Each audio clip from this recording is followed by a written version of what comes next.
Happy New Year Sugbo, Happy New Year sa mga kapatid nato din ha. Happy New Year partner, Happy New Year sa tanan nato mga kapatid. Welcome sa special edition sa Aksyon Bisaya karong unang adlaw sa tuig 2015. Tinuod yun nga special ang Aksyon Bisaya karong adlaw kay naanda na mo din sa News 5 Cebu nga matag New Year, hatagan mo na mo og happy stories to look forward for the new year. Syempre, kinahanglan yun nga mo trending ang happiness ug ang good vibes basta New Year. And speaking of trending partner, according to my research, trend is the general tendency or course of events. It is a current style or a general direction of something. Bitaw, in addition to that, dili lang mo trending sa mga social networking sites ang mga panghitabo. Kay bisan ang mga ordinaryong tao nga dili techie, muhisgot gyud sa mga nahitabo o mahitabo pa ngadto kanila. Mao nga di nami maglangay, Aksyon Bisaya presents Mo Trending karong 2015.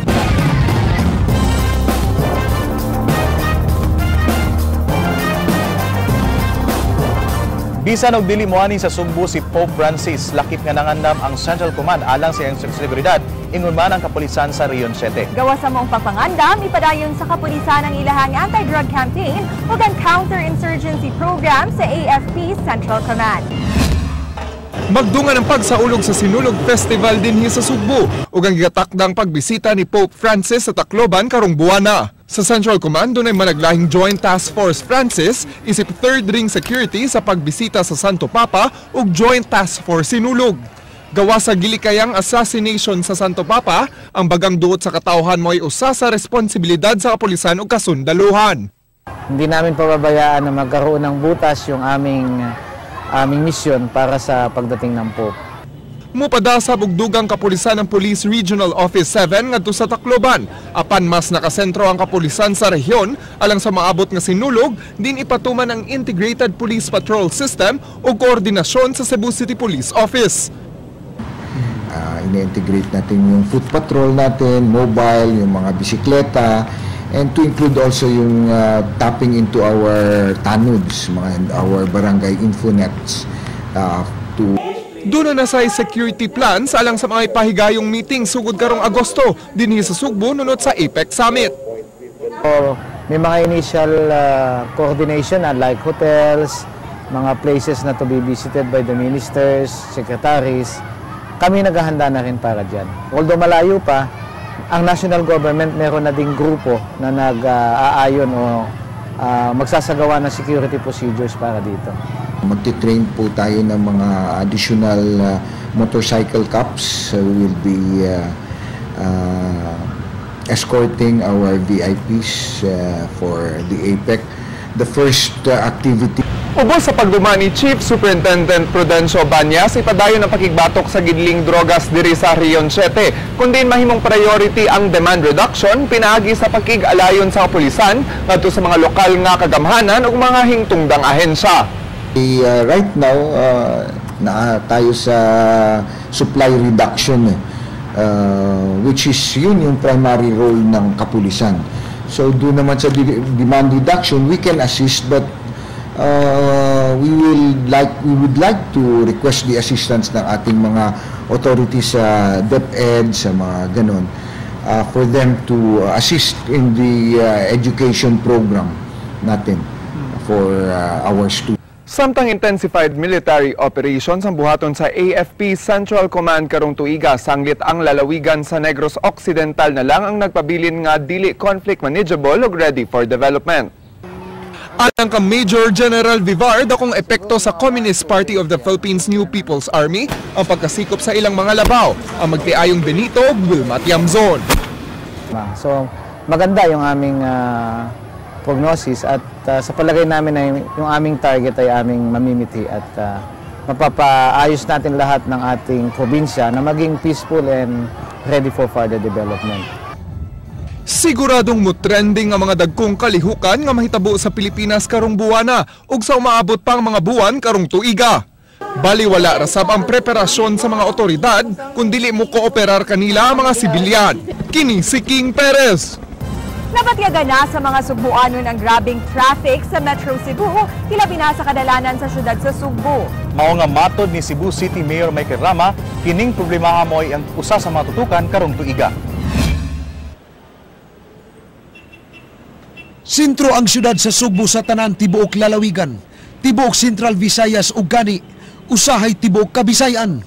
Mao nga di ikalimod nga sa paglabay sa katuigan, padayon kining milambo. Dungan sa maong paglambo, problema karon ang transportasyon sektor sa syudad.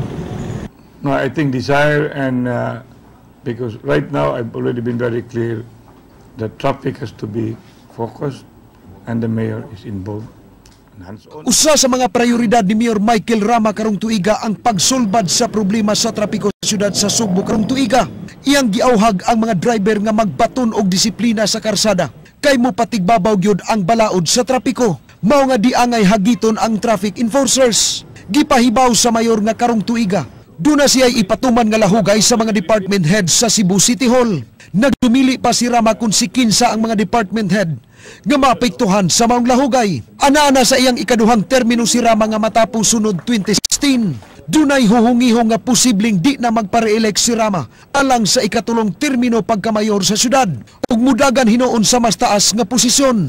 Apan gisalikway niini ang maong chismis ug iyang gipadayag nga magpasubli siya alang sa ikatulong termino pagkamayor sa syudad. No. That would not be the right time. It will come if and when it brings me to that direction. But now, what is incumbent, too many projects to accomplish. And I wish I will have all the time because my only dream, as I've said, I'm a simple person, but with extraordinary dream for all of you because I love my country, I love my province, I love my city, and most of all, I love you all. Hinon butyag ni Rama nga kung dunay tanyag kaniya ang kaalyado sa politika, iya na lang kining pasalamatan kay usa siya sa mga gikonsider karon sa ilang partido. Minsahe ni Mayor Rama karong bag-ong tuig. Enjoy the holidays but still be mindful that peace and order is everybody's business. Don't be too attractive so that you will be victimized.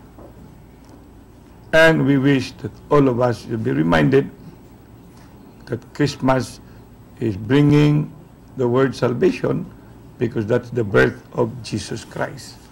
Merry Christmas, Happy New Year, and Pit Senior next year.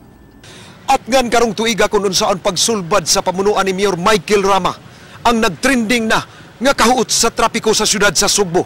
Mutrending ka ang kalampusan o ang mga pagsaway sa iyang mga kritiko. Kini siray pasaporte. Bisan og sunod tuig pa ang eleksyon, matod sa usa ka political analyst ug nanawagan siya sa mga katawhan nga hinay-hinay nang mamili kung kisay angay butaran. Dugang niini nga tataw kaayo ang gihimong pangpolitika ni atong miaging tuig. Sa tuig 2014, nagatubang og labing dako nga kontrobersiya ang magbabalaod sa nasod tungod sa giingong unliquidated ug pag-abusar nga paggamit sa pork barrel fund. Ang maong issue miani og daghang pagsaway labi na sa mga politiko nga nagpataka og gamit sa Priority Development Assistance Fund kun PDAF. Matud sa UP professor o political analyst nga si Phoebe Zoe Sanchez, napuno ang tuig 2014 sa mga sorpresa dihang hinay-hinay nga nabulabog ang mga politiko nga nalambigit sa korupsyon. So this year is actually a blessing for the poor because we have uncovered all the issues and the corruption that our politicians, our leaders are doing in government, even those in Malacanang. Nagto si Sanchez nga doon na pa'y igong panahon aron malimpyo ang nasod gikan sa korupsyon. Unta magkayusa ang tanan pagpapa sa pork barrel aron dunagyoy kanang zero level game sa tanang politiko mudagan nga wala na ang pork barrel. Karong tuig 2015, gipanlantawan ang mas maayo nga dagan sa panggobyerno sa nasod. Panghinaot lang ni Sanchez nga makatuna ang katawhan sa pagpili og saktong mga lider nga ibutang sa posisyon labi na sa nagsingabot nga 2016 elections. So ang panawagan, magpili kita sa leader nga ligdong. Kanang leader nga para gyud sa kabus. Kay wala tay leader nga mamaba para sa pobre, dili gyud mo abante ang atong nasod. Kini si Jinky Bargio.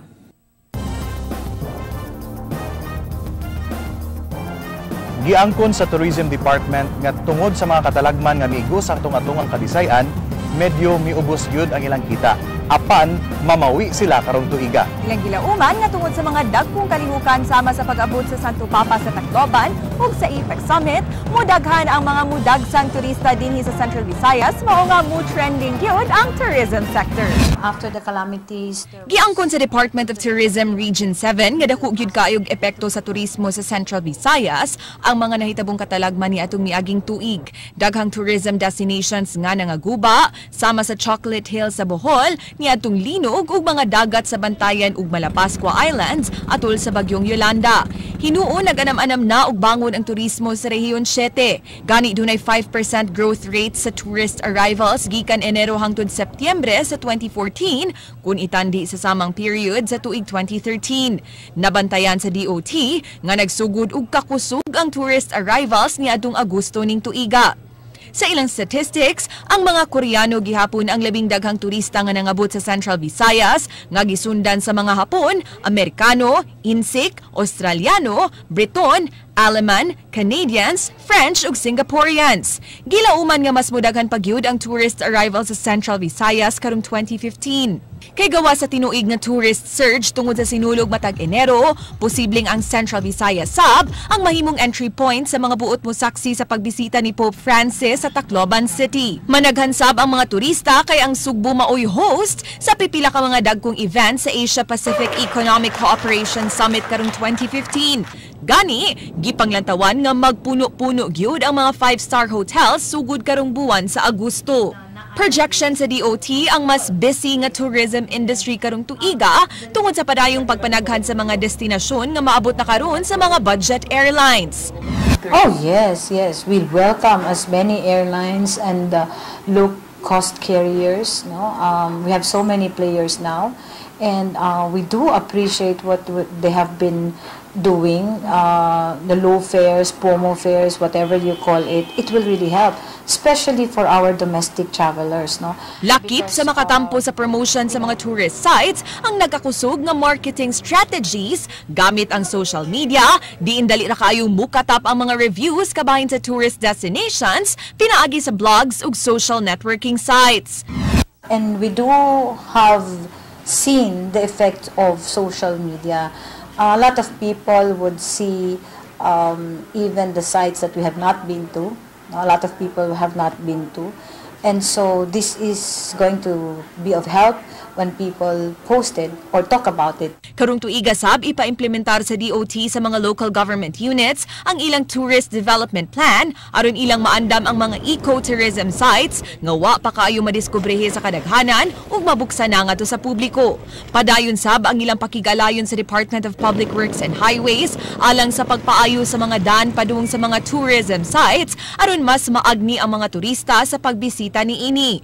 Ikarga gihapon sa DOT ang ilang "It's more fun in the Philippines" slogan kay napamatud-an na kini nga epektibo. Apan karong tuiga, magdugang sila og laing promotional slogan nga "Visit the Philippines".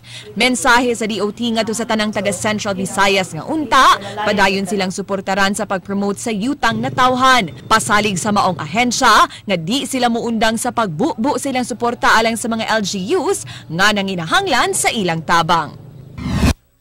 It is not difficult to sell the region. We have actually different tourism sites. We have different sites here. We have different offerings from Cebu, Bohol, Negros, and Siquijor. The Department of Tourism will always be here to help all the local government units who are, who would want our assistance. The meager budget that we have will be extended to those who would really want to have a boom in their tourism. Magpadayon ang kalambuan sa natad sa negosyo dinhi sa Sugbo, bisan sa tibuok nasod karong tuiga.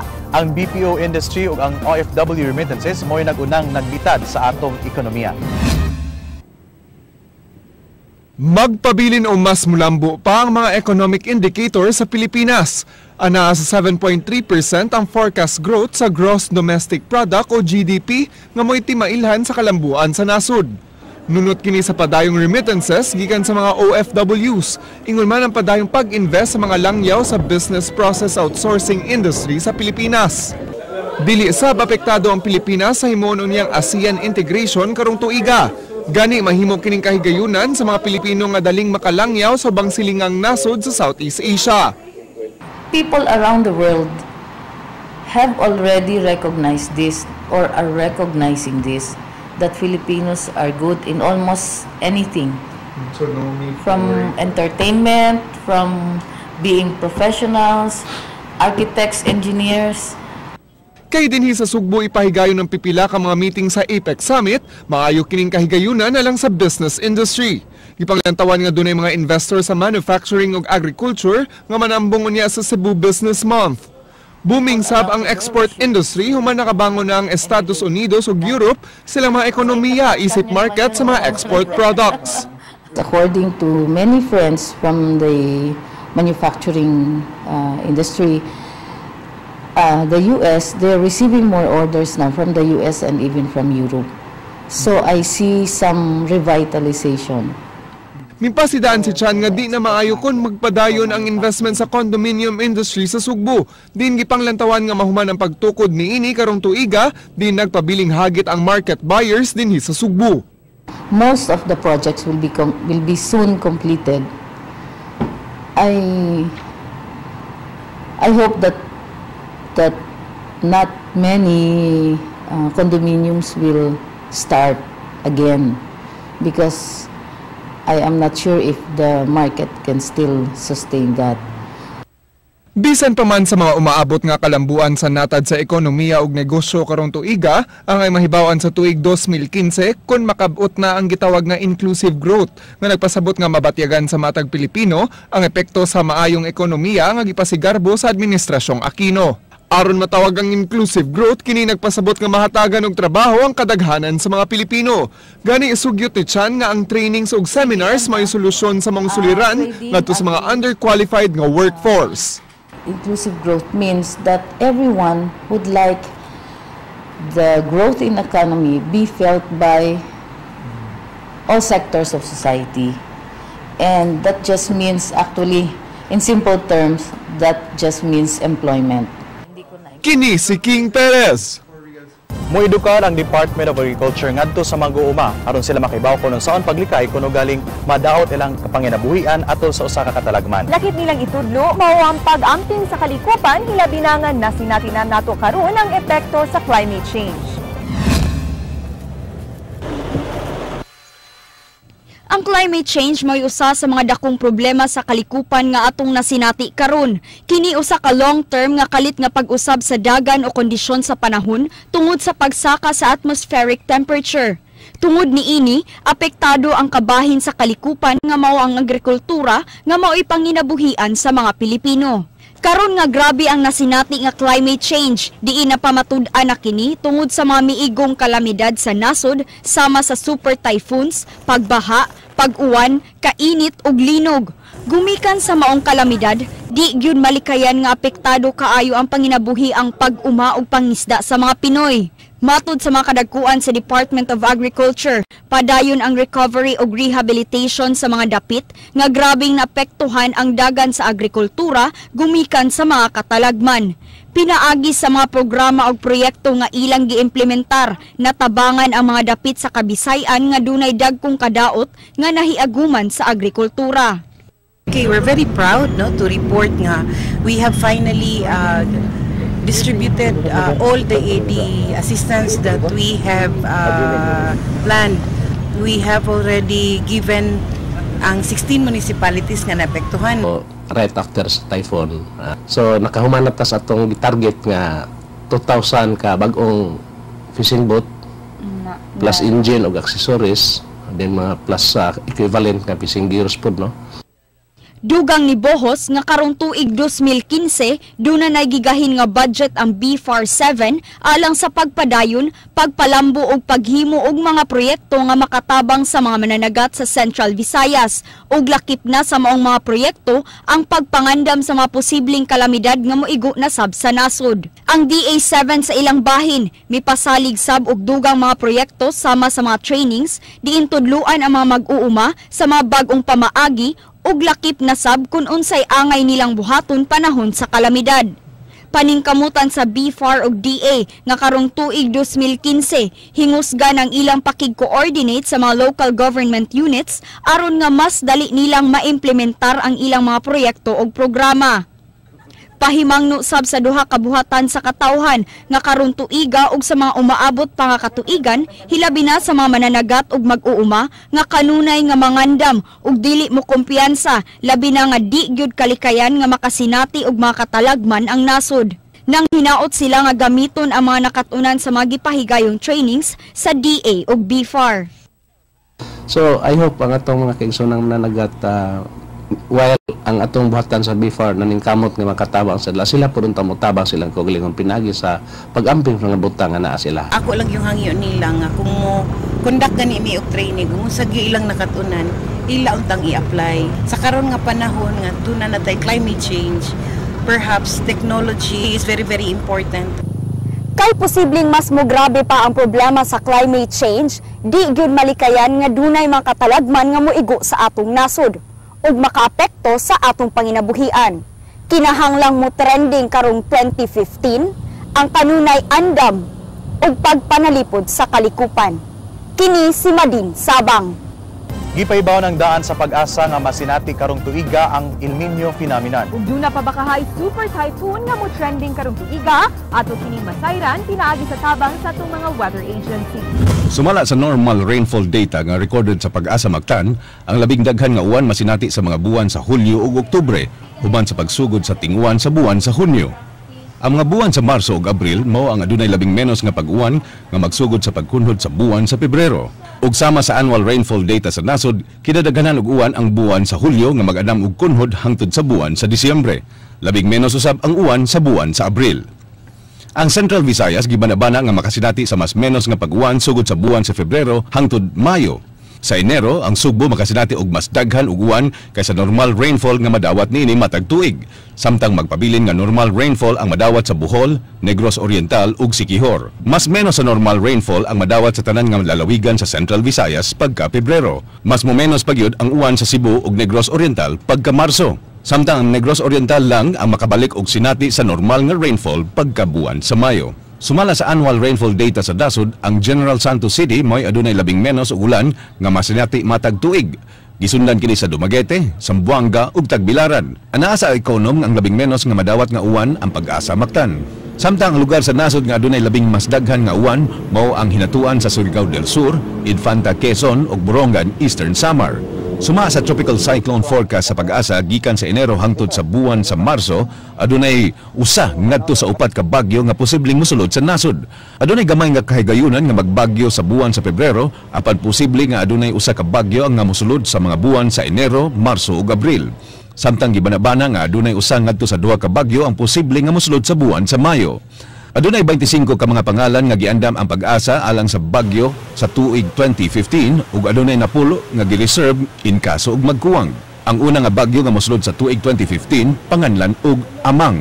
Ang mosunod dinhi mao ang Betty, Chedeng, Dodong ug Egay. Kini si Titus Borromeo.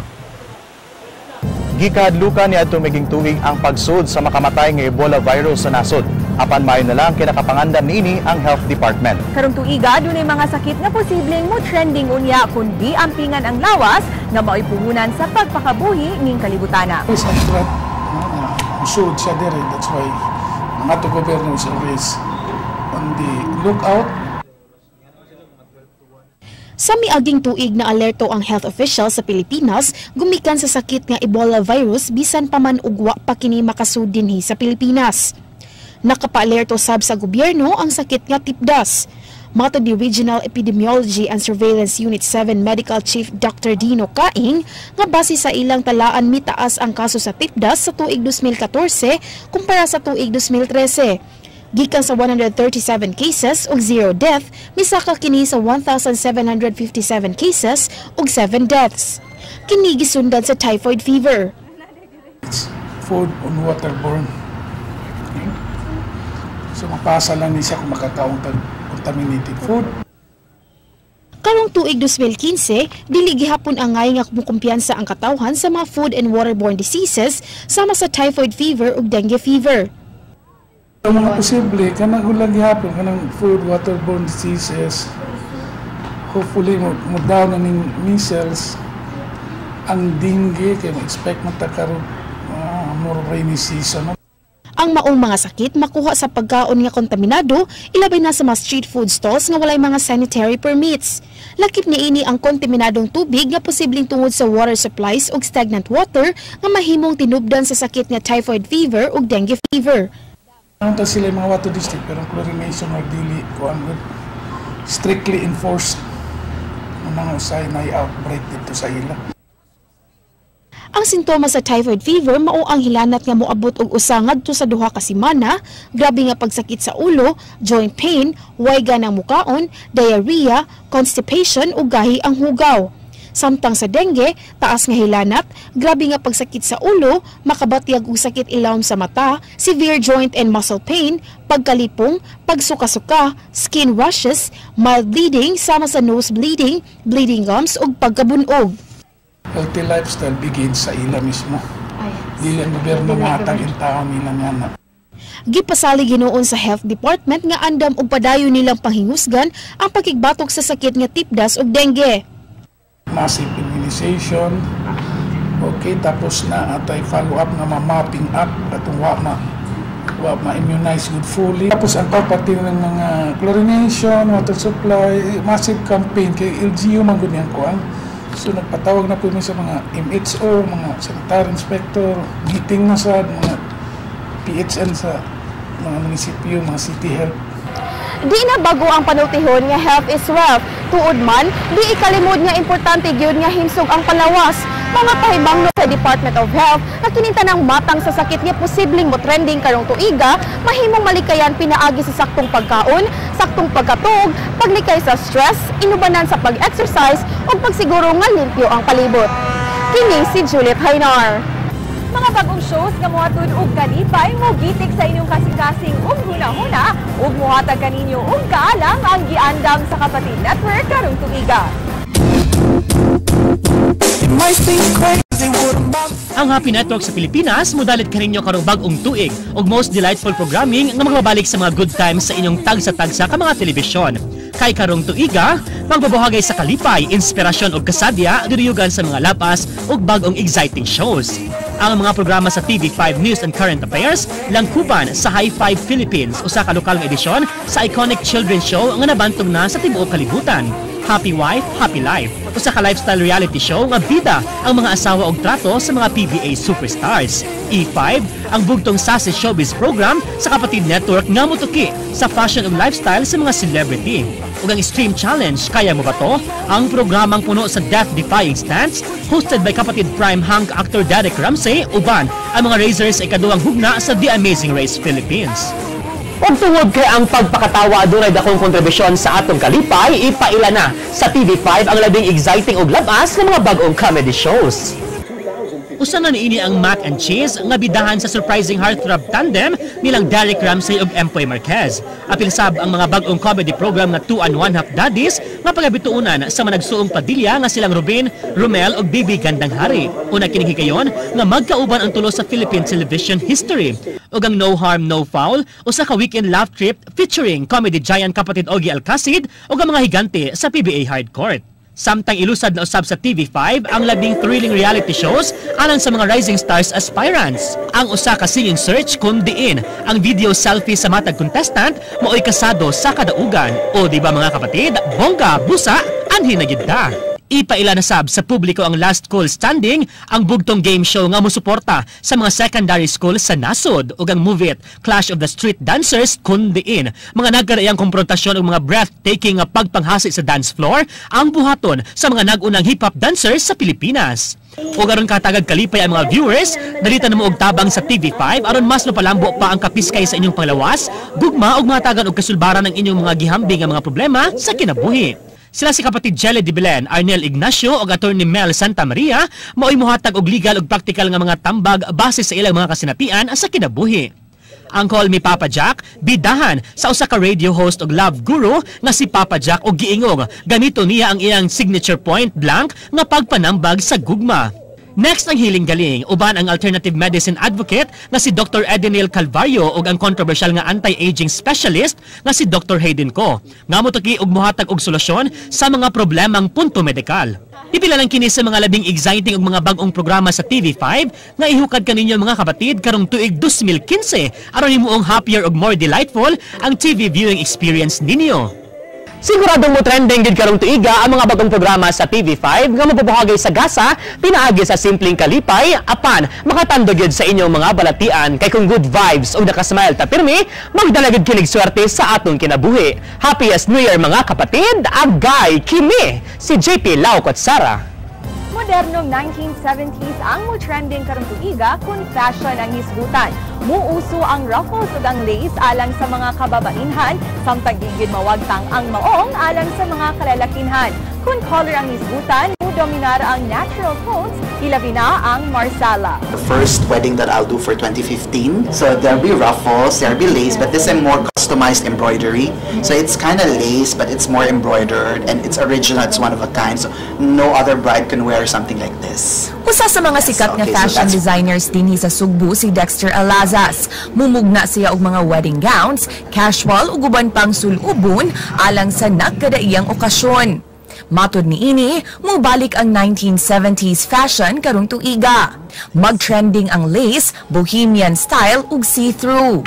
More or less when you talk about 70s, there'll be fringes, there will be a little bit of flared skirts and a lot of prints also. Mu-trending karong tuiga ang color nga gitawag og marsala nga dunay kombinasyon sa red ug brown. This is according to Panto, which dictates the trend colors for every year. It's going to be a big thing next year. And with this outfit, it's a little bit of transparent. So that we also have the trend for transparency next year. So it's actually embodied in this design. So as this color, so this is also marsala. It's a reddish brown. But this time, it also has ruffles. Sa mga teenagers, in nga isulob sa 2015 ang denims nga inubanan sa ruffles ug metallics. Di sab kuno magpauwahi ang sporty look. I think both men and women bagay sila for this trend. So it's still there. It's always there, but this time it's really a trend for next year. So there's a little bit of everything, but what's more evident siguro for teens is a sporty look. So more sporty siya but chic. Like there's a mix of sporty, glamorous. Paimangno usab ni Dexter sa tanang mga fashionistas out there, kung gusto gyud nga mo stand out sa uban, better go to a fashion designer or create your own style. Siguradong atngan karong tuiga ang panagsangka nilang Manny Pacquiao ug Floyd Mayweather Jr. Ato kining sayran uban ang mga mo-trending pa nga mga balita sa sports. Dili gyud kalimod nga usa sa labing dakong balita sa sports karong tuiga mao ang gikatakda nga super fight nilang 8th division champion Manny Pacquiao batok kang Floyd Mayweather Jr. nga gikatakda nga himuon sa Mayo 2 nga mao unya ang labing dakong premyo sa kasaysayan sa boxing. Apan kun dili gyud kini madayon, mapugos og pangitag laing kontra si Pacquiao kansang boxing career padayon pang malampuson og mabulokon. Nabaniog kining super fight human si Mayweather mismo mo'y mihagit kang Pacquiao ug mo'y mitakda sa petsa sa away apan kun si top rank CEO ug promoter Bob Arrow may pusultihon daw lisod kining tuhuan kay buringog si Mayweather kay kun unsay iyang isulti lain mo'y iyang buhaton. Gawa sa boxing, ang mga Pinoy sports fans nag-atang nasab sa PBA Philippine Cup Finals, di nagpaabot na lang ang San Miguel Beermen kung kinsay ilang kontrahon. Dinhi sa Sugbo, adunay mga local sports promotions nga posibleng himuon ug usanan ini ang Cebu City Mayor's Sinulog Cup karong uwahing bahin sa Enero ug ang Charter Day Fun Run unya sa Pebrero 24 nga mo'y Charter Day anniversary sa Dakbayan sa Sugbo. Himuon sab ang Regional Prix sa Amit karong Pebrero ug karong Marso himuon ang ika-33 nga San Miguel Corporation Sports Writer Association of Cebu kon SMC SAC Annual Awards. Karong Marso sab ipahigayon ang National Intercollegiate Championship nga ikatakda sa katulong semana ug posible sab nga dunay himuong Mandawi City Mayor's Cup sa katapusang semana sa Marso ug ingon man ang Junior NBA and WNBA Summer Clinics. Sa Abril ipahigayon ang tinuig nga Phil Oil Flying V pre-season sa UAAP ug sa NCAA diin pagasalmutan kini sa mga provincial teams lakip na ang mga teams sa Cebu Schools Athletic Foundation kon si SAFE. Sa Mayo, himuon sab ang tinuig nga Milo Best Clinics ug sa Hunyo, himuon ang NBA Finals nga usa-usab sa gikabuangan sa mga Sugbuanon. Sa Hulyo mao na ang opening sa bag-ong season sa UAAP ug himuon din sa Sugbo ang 20th Milo Little Olympics. Sa Agosto, buksan ang ika-15 nga season sa Sisafe ug mubalik sab din sa Sugbo ang 4th Cobra Energy Drink Ironman Philippines. Sa Setyembre, himuon ang Alaska D-League ug ang Sisafe All-Star Game ug sa Oktubre mao na ang Sisafe Finals. Human sa finals, musunod sab dayon ang Philippine Collegiate Champions League kon PCCL. Kung gitawag na Year of the Laity kung tuig sa mga laiko ang naging tuig, karong 2015, gideklara sa Simbahang Katoliko nga Year of the Poor. Gituyo kini aron matagan ug patagad ang maong sektor sa katilingban. Sa pagbukas sa bagong tuig sa Simbahang Katoliko ni adtong buwan sa Nobyembre, gipahinungod kining tuiga alang sa mga kabus kun Year of the Poor aron pahinumduman ang katilingban sa maong sektor. Dili matago ang kamatuoran nga wa gyud masulbad ang kakabus sa kasagaran natong kaigsuunan. Nasayran sab nga kasagaran sa mga nagrebilde, mga mag-uuma ug mga kabus nga nagkigbisog batok sa hugaw nga mapahimuslan ng gobyerno. Bisan ang mga gagmayng bata, manglimos na aron hatagan og sulbad ang gakutoy nilang tiyan. Ang 71 anyos nga sinoy Romualdo, lumad nga taga-isla sa Camotes, wa nay pamilya ug namasura dinhi sa may Cebu Metropolitan Cathedral. Bit-bit niya kini iyang bag nga gisudlan sa iyang sinina aron may sulubon panahon nga siya musimba. Bisan pa man siyang sitwasyon, nagpadayon ang iyang pagsalig sa labaw makagagahom nga mo'y iyang gikuhaan og kusog aron mabuhi pa ining kalibutana. May kong ba ang gracias Ginoo para kumakao kada adlaw. Lampura. Dili tanang tawo nagrasyahan og maayong kahimtang. Bisan pa man sa maong sitwasyon, kasagaran kanila di gyud mopakya sa paghatag og oras ngadto sa tong labaw makagagahom. Kini aron mga liupo, magpasalamat ug mangayo og grasya. Sa mao gihapong dapit sud sa 27 na katuig, dinhi nasab nagtubo og nanganak si Jocelyn. Bit-bit ang iyang unom kaadlawng anak nga lalaki, nangandoy siya nga mahatagan og kahigayunan nga makatagamtam kun unsay pamati nga adunay kaugalingong panimay. Sura man ko niya karon dili man ko makakuan kay bago pa mo anak. Nag-inusara na lang karon nga nangitag paagi nga makakaon ang iyang duha ka anak, human madakpi ang iyang pares. Wa gililong ni Jocelyn nga masuya siya sa mga pamilya makit-ang nagkahiusa, malipayon, nagsaw sa pangaon ug magkuyog og simba. Dakong hagit sa Simbahang Katoliko ang Year of the Poor, matud pa ni Archbishop Jose Palma, kay gawa sa espiritual na tabang, plano sab nilang muhimo og programa nga makatabang sa ilang inadlaw-adlaw nga panginabuhi. Dako mangyud kay kontanawon, it's not easy ba nga to be spontaneously reaching out to the poor, no, but with an effort, no, and of course with the spirit that's dictated by the love of the Lord, then many wonderful things can happen. Giawhag ni Palma kadtong mga adunahan nga tabangan ang mga kabus. Pahimangno sab niini ngadto sa mga kabus nga himong sumbanan ang ilang kalisdanan aron magmalampuson sa ilang tinguha nga mamahimong haruhay ang kinabuhi.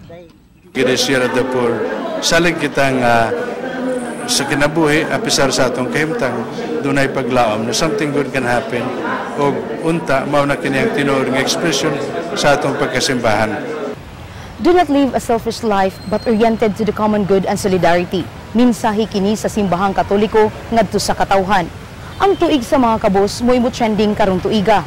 Usa kini kadakong hagit ngadto sa simbahan kung unsaon sila pagtabang di lang sa espiritual nga aspeto kundi unsaon sila paghawas ngadto sa kalisdanan nga ilang nasinati karon.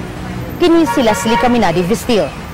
Sa Chinese calendar nga magsugod karong buwan sa Pebrero, gitawag ang tuig 2015 nga Year of the Wooden Sheep kon Karnero. Atong sayran karon ang fearless forecast sa tuig 2015 kung unsa nga mga signs ang swertehon o di. Giulagway sa mga feng shui expert nga mas daghan ang swertehon sa Year of the Sheep kung itandi sa maging tuig nga daghang kagubot tungod sa pagdominate sa elemento sa kayo. Mas kalmadog, mas mabungahon ang 2015 tungod sa presensya sa 5 ka elemento: kayo, kahoy, yuta, tubig ug metal. Swertehon sa patigayan ang mga gipanganak sa tuig sa rat, tiger, rabbit, dragon, snake, horse, monkey ug pig, samtang di kayo swertehon ang mga gipanganak sa tuig sa ox, monkey ug rooster. Pabor ang Year of the Sheep sa mga higala ining hayop sama sa kabayo ug baboy. Way makatupong sa swerte sa tiger sa natad sa patigayon ug gugma, hilabi na kay dako ang posibilidad nga iyang makit-an ang iyang special someone karong tuiga.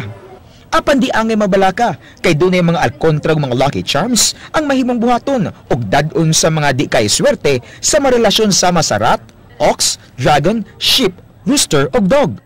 Kani mo siya nga animal mo ni siya iswerte nga kanang mo protect bitaw sa imuha sa family, sa whole family sa malas niya. Pwede sa ka magbutang og sa Year of the Sheep man natay mga sheep nga pwede ka makapili different colors, kaning green swerte nga color para sa sunod nga tuig. Kinahanglan magmatngon sa paglawas ang mga snake, tiger ug rabbit sa posible nga sakit nga motakboy. Lucky colors karong Year of the Sheep ang green, red ug purple. Makapekto sab sa swerte sa usa ka tawo ang iyang environment ug ang mga tawo nga nagpalibot kaniya. Kung maayo, swertehon apan kung gubot, siguradong malason. Tambag sa mga eksperto nga always think positive lang karong 2015 aron malikay sa bisan unsang kasungian tungod sa presensya sa argumentative star sa Year of the Sheep. Inila sa Chinese zodiac ang mga sheep nga hopeless romantic ug committed sa ilang mga relasyon, mao nga mas daghan ang swerteon sa mga relasyon karong tuiga. Kung bahin sa gugmang hisgutan, mas manindot kung mag-display ka kaning pair of mandarin duck sa kwarto sa manag-asawa kay mo kani siya mo harmonize sa ilahang relasyon. My husband and I just thought that it's just a token of saying good luck and then saying God bless for the year 2015 for our friends. So maayong pamation nga swerteon ka karong tuiga.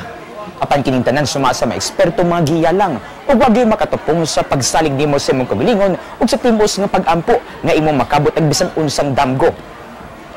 Lucky or not man mga kapatid, kining tanan magdepende lang gid kanimo. Kini si Ryan Sorote.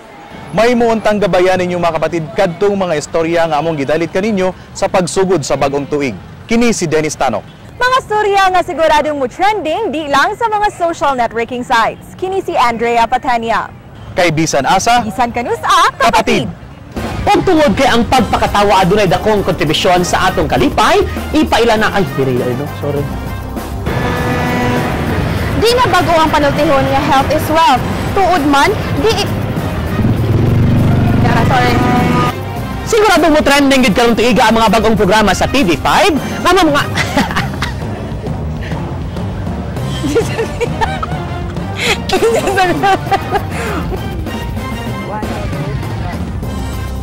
Kadutsa kuya, kadutsa. Roll.